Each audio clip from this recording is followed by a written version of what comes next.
And welcome back to another episode of Locked On Chiefs. I am Chris Clark. He is Mark Schofield. Today, we're going to be talking about Patrick Mahomes, his performance in the playoffs, Super Bowl, and what he can really work on headed into 2023 today on Locked On Chiefs.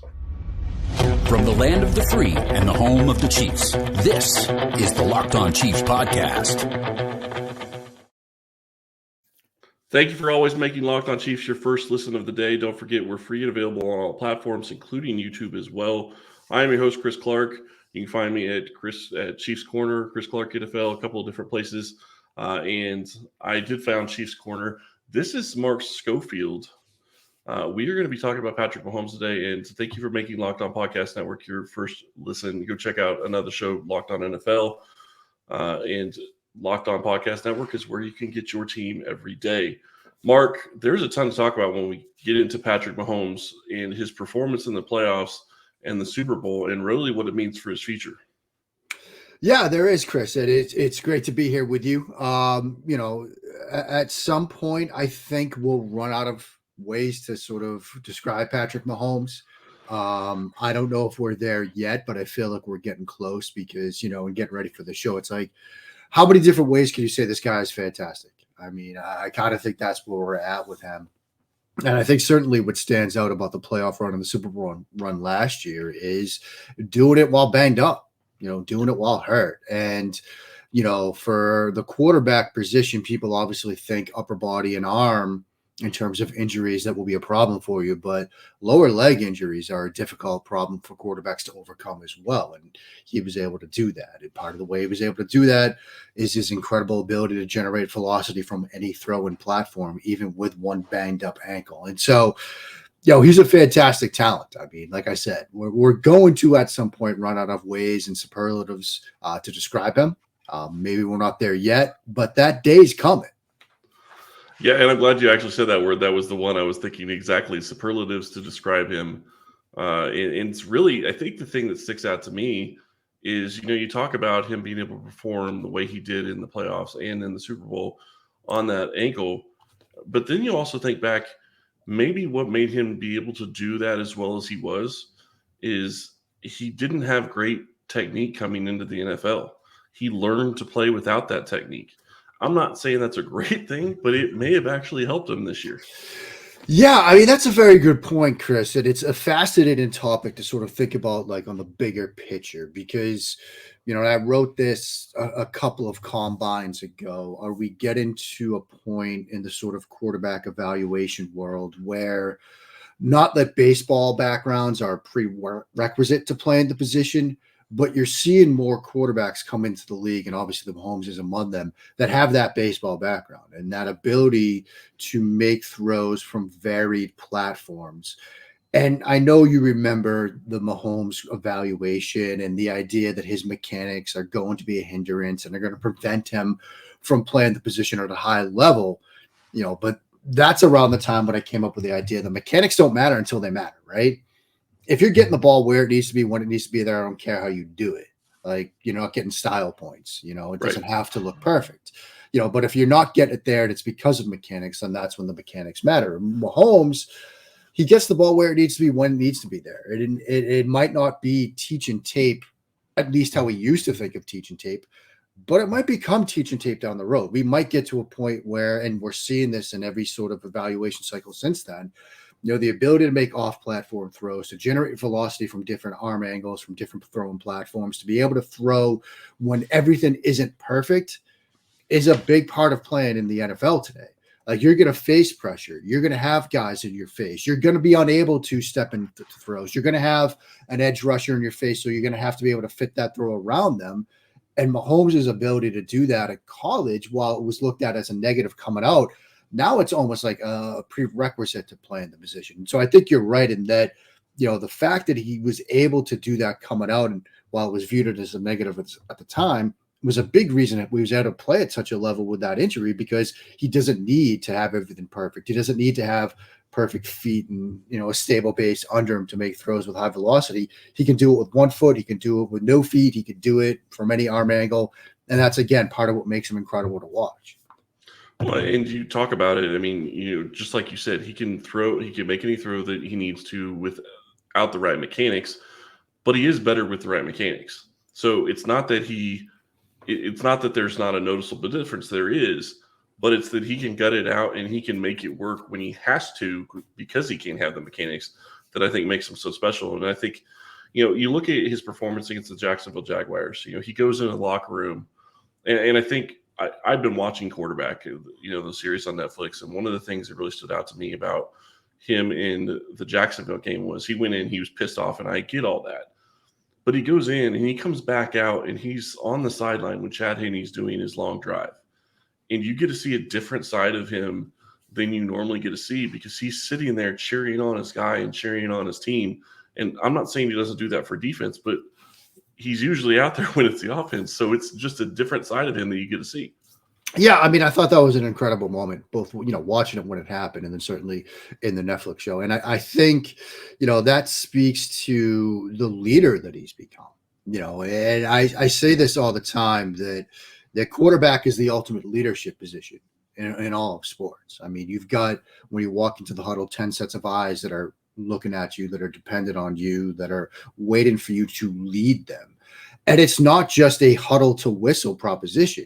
Being a leader as a quarterback starts in the meeting rooms on Monday morning. It continues throughout the week of practice. And it certainly matters on the sidelines. And you can envision a scenario where a starting quarterback gets hurt in a playoff game and sort of goes into a show or stays in the locker room or doesn't come out. Or if he's out on the sideline when his backup is leading the drive, he's sitting on the bench or doing something else instead of what Mahomes was doing in that moment, which was, showing to the rest of the team really that, like, look, we're still in this. Like, just because I'm sitting here right now, it doesn't mean, that all is lost. Like, we've got a guy out there in Chad that's leading us right now.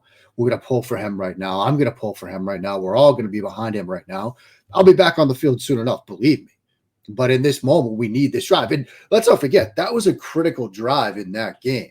I mean, they had to go yards. Almost late, like you said, 97 yards. If they go 3-0 to start that, and Jacksonville scores, like you could just imagine what the vibe would have been in that building, what the vibe would have been on that sideline. Jacksonville's in this game, and now we're kind of lost without Mahomes. Instead, they go right down the field in a critical moment in a massive, massive drive for that team. And so, yeah, I thought that was a big moment for Mahomes from that leadership perspective. And it was a big moment for the Chiefs in terms of not just that game, but ultimately their playoff and Super Bowl run. Yeah. And then you look at the Cincinnati game and you watch how he gutted out. And the talk going into that game is he's not going to be normal. Nobody could play on a high ankle sprain after after a week off. Or I guess it was 8 days at that time because I think they played against Jacksonville on a Saturday. And then he goes in and he does what he does against Cincinnati. And he doesn't necessarily re-aggravate it, but I'm sure there were moments where it hurt a little bit more than others. But he still gutted it out. He still showed that he was able to move the team and really get them in position. And then you look at the play at the very end of the game where he decides on a third down that he's got to make a run and runs around the end and forget about the penalty. I mean, that was something that was completely different. But the ability to take that game over at the very end and go get the yards that were needed, it's just impressive to watch. Absolutely. And, in a way, it also speaks to the leadership part of playing the position because if you're a defensive player watching that, if you're, a backup lineman or whomever, one of the 53 on the sideline, and you see Mahomes in that moment, put it all on the line, put the body on the line like he did. I mean, it could not have felt good to do that, to play in that game. You're going to want to make plays for that guy the next time you get a chance. You're going to want to go out there and do your job a little bit better because you see what he's doing. And, like you said, it could not have been comfortable to do that. It could have not been comfortable to go up against that because, remember the talk going into that game was he's going to be a statue back there. He's not going to be able to move. The Bengals got to him for 3 sacks in that game, too. It was the only 3 sacks he got in the entire postseason, I believe. And he was still able at the end of that game to find a way to win. And another incredibly impressive performance. And again, it's that inspirational part of being a quarterback, of being a leader. And again, it's more than the rah-rah guy. Sometimes you lead by example. And you'd have to imagine that for the rest of that team going into the Super Bowl after that, seeing what Mahomes had done, and again, made them want to raise their play. Because look, if he's doing that for me, I got to be there for them when I can. Yeah, absolutely. And we're going to talk about the Super Bowl here in just a second. But I want to tell you about our friends over at FanDuel. Take your first swing at betting MLB on FanDuel and get 10 times your first bet in bonus bets up to $200. That's right, just $20 and you'll land $200 in bonus bets, win or lose. That's $200 you can spend betting everything from the money line to the over-under to who you think is going to be the first home run in any game. All on the app that's safe, secure, and super easy to use. Plus, when you win, you get paid instantly. There's no better place to bet on MLB than FanDuel, America's #1 sportsbook. So sign up today and visit FanDuel.com/lockedon to get up to $200 in bonus bets. That's FanDuel.com/lockedon. FanDuel, official partner of Major League Baseball, the NBA, and the NFL. All right, Mark. So you kind of started to talk about the Super Bowl right before we went to break. Let's get into that because you watched that game, and obviously there's a lot of talk out of Philadelphia about how the field was trash and that really got their pass rush. But it wasn't just the field. I mean, you can say what you want about the pass rushers not being able to get there and the Chiefs' offensive line, but Mahomes was still able to move around. For much of that game, he was able to shift just enough. One of the things Tom Brady did, and it drove people crazy the most, was he wasn't mobile. He couldn't get around. Mahomes is a mobile guy generally. But in that game, especially early on, and even at the later stages after he got hurt again, he was moving around in the pocket just enough, being enough like Brady in that aspect, and having that ability to just kind of shift and move as he needs to in the pocket to be able to get the throws off. Yeah, and I've talked a lot in the past about how there's like a scale of mobility. Like you have guys at one end, like Lamar and Kyler Murray, for example, that are your ultimately mobile quarterbacks. They will make people miss in space, that are game changers with their athleticism. And then sort of at the other end, you have the guys like Brady that I still considered a mobile quarterback, but it was just very different. It was more footwork and feel and creating space. And Brady had some runs in his career. He had one on a 4th down against Kansas City. It was the last year in New England.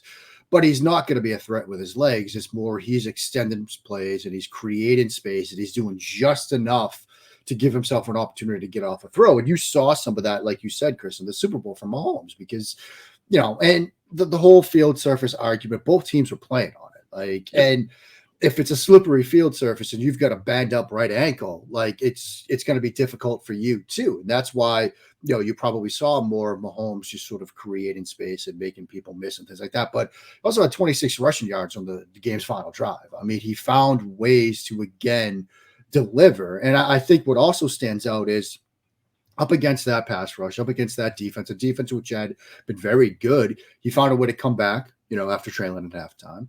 Didn't turn the ball over, which I thought was also very impressive. And to do that on that stage against that team, another supremely impressive performance.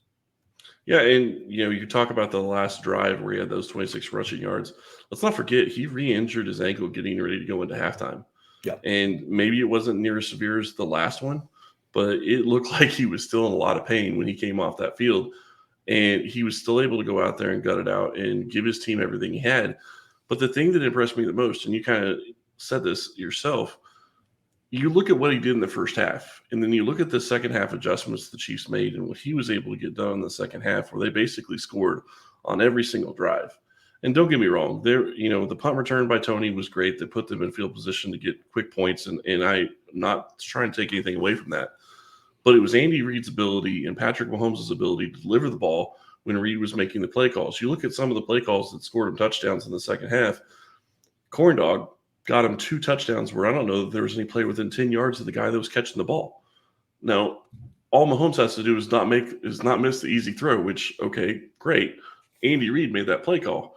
But it was still all the different things that he was able to get done in that game to get him to a point where they could be even in the game late.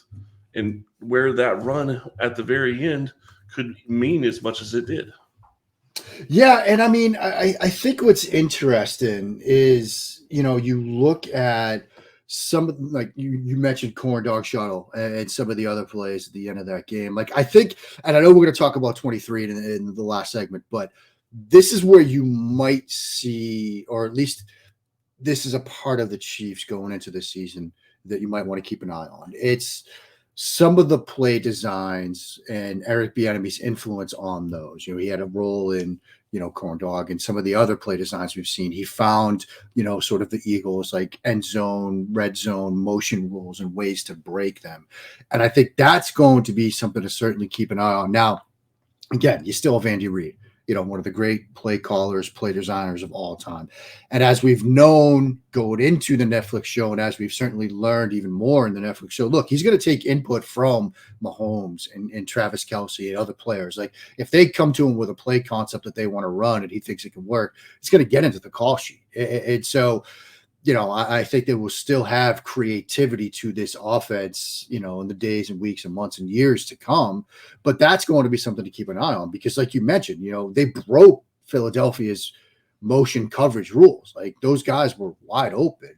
Mahomes still had to make the throws, but they had to get to that point of the field to be able to call those plays. Like the punt return was certainly part of that, but they still had to execute in the sort of open areas of the field, the 20 to the 20, to get themselves into a position where they could then break those rules thanks to some of the things that Eric Bieniemy had learned and figured out and put into the call sheet. And so, I'll be keeping an eye on, creativity from this offense next season, but Mahomes still had to make the throws to get them there. He had still to make the plays to get them there.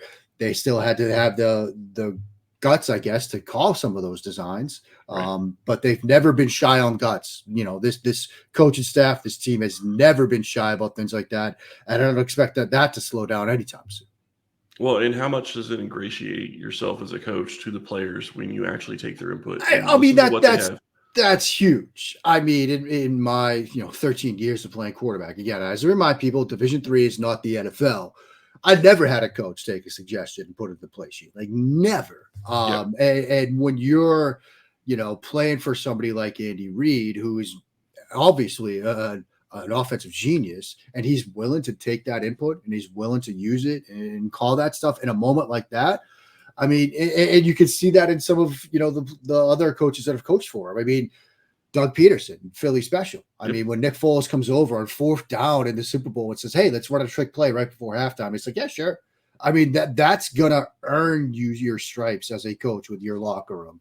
And so, I mean, I think that's a huge part of this team's success is, the players. You get that buy-in from your players when you're willing to do things like that, not just on the third preseason game, but in the Super Bowl. I mean, that's big time. Well, and it goes a step further because if you really start thinking about it, Andy Reid is this master play caller. We've always said that he's great at calling plays. He's a great offensive mind. But even he realizes one of the best to ever do it probably, that having somebody else bring another idea that you would have never probably even thought about is going to benefit you because it's going to open up not only that play, but probably 2 or 3 others down the road. Yeah, and there's no substitute for a player's vision in the moment. I mean, as experienced as Andy Reid is, like the input of guys like Kelce and Mahomes and whoever else wants to come with them, and from what they see on the field. I mean, think back a year prior to the game against the Bills, and absolutely the sort of drive that they had when Kelce was just drawing stuff up on the fly. There's no substitute for that because when you're in the moment and you feel, not just see, but you feel how somebody's covering you or you see how a defense is responding to what you're doing, what you learn from that and then, tell your coaching staff about. Coaches can see stuff certainly from the booth. They can see it from the sidelines. They've lived, coaching on the sidelines. And so they can see some stuff, but there's no substitute from a player's own input and the wisdom to sort of take that and use it to help your play calling and to help your offense. It's smart and more coaches should be doing it. I mean, listen to your players. If you're a high school coach, college coach, and you listen to this, and your players come to you with something, listen to them because there's no substitute for the experience that they're living on the field in the moment. Yeah, and the one thing, and I know this isn't really necessarily a Mahomes thing, but I do want to say it because you watch the Super Bowl replays and you watch him be in the huddle at the very end of the game, and what is he saying? It's church mode, church mode, church mode, church mode. It's getting your players, and I fully expect that from Patrick Mahomes, but you saw Jerick McKinnon knew exactly what he was doing. I mean, that whole team knew I'm not trying to score. And how big is it for a player like McKinnon, who didn't have a Super Bowl touchdown, to say, I'm going to give up the ability to score a Super Bowl touchdown because I want a Super Bowl victory. Yeah. And to get the whole team to buy in and to understand the thought process and the rules in that situation is fantastic. And that goes back to Reed, that goes back to Mahomes, and ever being the leader and making sure that his guys know what's going on at all times. Yeah, absolutely. Absolutely. And it also shows, look, let's remember one of the biggest knocks on Reed throughout his entire coaching career, we did it back to Philadelphia, is clock management, right? Yep. Like clock management, timeouts, things like that. But that shows you his growth as well. Like they understand it in the moment. They're like, look, this is what we need to do. Like we don't need to score a touchdown. We need to make sure the last play, the ball is in our hands. Yep. And they did it. And when we get back, we are going to talk about 2023 because there is a lot to talk about with how Mahomes could really adjust and move forward in this offense. All right, Mark. So this is the part of the show that I always really enjoy talking to you about, because I look at Patrick Mahomes' game and I realize there are a couple of things that he still needs to work on. But it's always been fascinating to me to see what he thinks his weaknesses are. And you end up finding those out during the season because he says, this is something I worked on all offseason. What are you expecting him to try to improve going forward in 23? Yeah, I mean, it's so weird because it's such a balancing act with him because, and I remember talking with Matt Wallman when we did our, pre-draft show with him, and we talked about do you want to change him? Do you want to, be conservative with him and try to get him to dial it back too much? We kind of just came down to the conclusion that no, you kind of just let him be who he is. Let Mahomes be Mahomes. But there are still things like pocket management seems to be the biggest one, like pocket depth, staying in the right spot, staying predictable in the pocket, making life a little bit easier on his offensive line. It's one of those things with Mahomes that he'd like to work on and he'd like to improve. And I know, his offensive line would like to know exactly, or at least have a better idea of where he's going to be in the pocket. But at the same time, his creativity, his athleticism, his ability to sort of move from the spot and create explosive plays, not just good plays, but explosive plays downfield, outside the pocket, off of structure, is still a big part of what he does. And it makes this team so dangerous because you can have all five eligibles covered for 3 seconds, but it's not going to be enough. And that's hard that's hard enough to do as it is. But when you've got to cover guys like Kelsey and company 4, 5, 6 seconds into a down, that's darn near impossible. And so, yes, there are times when you'd like to see him a bit more predictable in the pocket, I guess you could say, on a standard drop back play, those first 3 or 4 seconds, and not bail from the spot so quickly.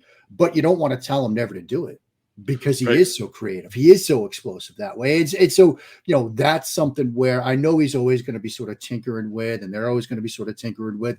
And at some point in his career, it will be more important because the athleticism, the quickness and the change of direction ability won't always be there. At some point, he's going to be a little bit older. And so doing what he did in the Super Bowl, where he's just sort of created space with his feet and making guys miss a little bit and being more like Brady than Lamar and Kyler, is going to be something that he'll need to do. So the more he gets comfortable with that each year, the better it will be for him down the road. Yeah, and depth in pocket is always something that I think he's struggled with. I mean, there's been times where you look at him being, 10 yards back from the line of scrimmage, and there's no way your tackles are going to be able to protect you at that point. You're basically begging for a sack. And I agree with you. I think that he needs to stay true to himself and still be the playmaker that he is and do all of those things. But the other side of what you're talking about covering somebody for 3 or 4 seconds, that's the side of the game that actually Mahomes takes to another level, I think. And not just with Kelsey, but you started to see it at times with Juju last year. And maybe he can get to that point with, MVS and Sky Moore and Tony, where they're all on the same page. And when he breaks pocket and he starts moving, they know where to go to find an opening in the defense so they can open up and give him a throwing lane. Yeah, and I think that's a big question, Chris, for this team generally, is who's receiving target number 2? And Yeah. I think that's sort of a big question for this team because obviously, look, Kelsey is one. Like he's tight end in name only. Like he's one of the game's more dangerous receiving threats. Who's going to be that next player? Is it Tony? Is it MVS? Is it Sky Moore? Who's going to be that player when it's 3rd and 7 and he's buying time rolling to his right? And Kelsey's got 2 or 3 players shaded in his direction, and he can't get the ball to him. Where do his eyes go next? I think that's a big part of, what we will be watching, what we'll all be keeping an eye on this year with Kansas City is who emerges out of that receiver room as that next best threat. Because again, that feel for scramble drill mode is critical. And he had it obviously for years with Tyreek. He saw it a little bit with Juju last year, like you talked about. But again, if you're a defensive coordinator right now, you also know that that's the big question. And so until somebody emerges, your attention is going to be directed towards 87. And I think another thing that I'm going to be curious about with this team is, and this sort of gets to the bigger NFL picture writ large, 12 and 13. Like, are we going to see more 2 tight end, 3 tight end sets? Because, Max Toscano over at in the Valley Shook, our LSU side at SB Nation, he's written a lot about this. We're going to be doing a ton of stuff on it in our NFL preview at SB Nation. Are we going to see it flip back league wide to more 12, 21, 13 personnel? Because for years now, it's been lighter, faster, Yep. 3 wide receiver, 4 wide receiver at times. Defenses combating that with light boxes, 2 or 3 safety looks, keeping everything in front of them, 2 deep packages, quarters packages, things like that. Are we finally going to see offenses say, all right, if you're really going to stay like that, we're going 12, we're going 21, we're going 13. And we saw some of that with Kansas City last year. They did a lot of creative stuff. Vertical passing out of 12 and 13 personnel was something they did really well last year. Is that something we're going to see more of? And if so, are we in a world where your second receiving threat is another tight end? I don't know if we'll get there with Kansas City, but it might be like that for some teams like the New England Patriots. I know they're trying to get back to 12. And so I think that's something to keep an eye on too. Yeah, no, and I agree with you. And it's funny you mentioned that because that's actually what we talked about on yesterday's show is there you go. How much Kansas City used 12 and 13 personnel. And you look at, what they did last year and how they did. I mean, I think they were 12 personnel close to 50% of the time almost. And they used it a lot. And they didn't use 13 as much as I think they wanted to, but they didn't have the tight ends to do it most of the season. So that's the other question. Are they going to be able to keep 4 and be able to feel like they can do 13 personnel? But Kansas City's in a position where you have Travis Kelce, who you can play as basically a wide receiver, and you got a guy like Noah Gray that could basically be like an H-back and those 2 guys give you the ability to do different things. And then you have Jody Fortson, you have Blake Bell. Kelce doesn't have to be on the line. Noah Gray could be on the line. Fortson's more of a wide receiver type as well. So you have different types of weapons at that position. Where normally if you bring on 3 tight ends, teams are going to think you're going to be running the ball. In Kansas City, they're more than likely going to be passing. And how are you going to attack it defensively? Yeah, I mean, and that's the beauty of these bigger personnel packages, particularly when you have players that don't quite fit just a singular, inline tight end role, like Kelce, like the other guys that you mentioned, because you force the defense to sort of pick their poison. Like you said, traditionally you see 3 tight ends, you're going to go heavy. You probably can't do that, when you see this group coming out with Kansas City, in which case they'll still run the ball. If you want to stay light against them, they'll still run the ball. And, it really makes life tough for a defensive coordinator when you have both the personnel and the body types and the player types like the Chiefs do when you want to use these multiple tight end packages. But they're guys that are like Kelce that are sort of tight end in name only, or they're more H-back types, or more big slot types. It's going to make life tough. And it gets back to the discussion from earlier with Reed and their creativity. I mean, you can imagine at some point that tight end room is going to be sitting around watching film. They're like, hey, we could do something like this. They'll go to Andy with it. Before you know it, you're going to see ran around the rosy with 5 tight ends in the game. And it's going to really sort of make life tough for a defensive coordinator. I kind of joked with Ryan a little bit earlier this offseason. I really wouldn't mind seeing them, and I actually do mean this. I wouldn't mind seeing them being 13 personnel with an extra offensive lineman as well. Yeah, because many different things can you do? Because at that point, you have the extra offensive lineman. If you feel like if they're still staying light, running the ball is going to be cake. But that gives you a 6th blocker out there to be able to open up the passing game with the 3 tight ends you have out there. Yeah, I mean, there's some diabolical stuff. I'm sure they will be able to put into the play sheet this year, and I'm pretty excited to watch it. Mark, tell everybody where they can find you. Thank you so much for coming on. It's really been a fun time. Always fun, Chris. Always a blast when I get to talk about Patrick Mahomes. You can find me on Twitter at Mark Schofield, SB Nation, SBNation.com. We're working on getting together a huge NFL preview package. Myself, James Dater, JP Acosta, Ricky O'Donnell. We're going to have that for you right before the season gets rolling. You can see it all at SBNation.com. Mark, thank you so much. We really do appreciate it. And I want to say thank you all to our listeners. We really do appreciate you listening to us. Tomorrow, we're going to be talking about Derek, talking about training camp. It's finally here. Thank you for listening today, and we'll talk to you tomorrow.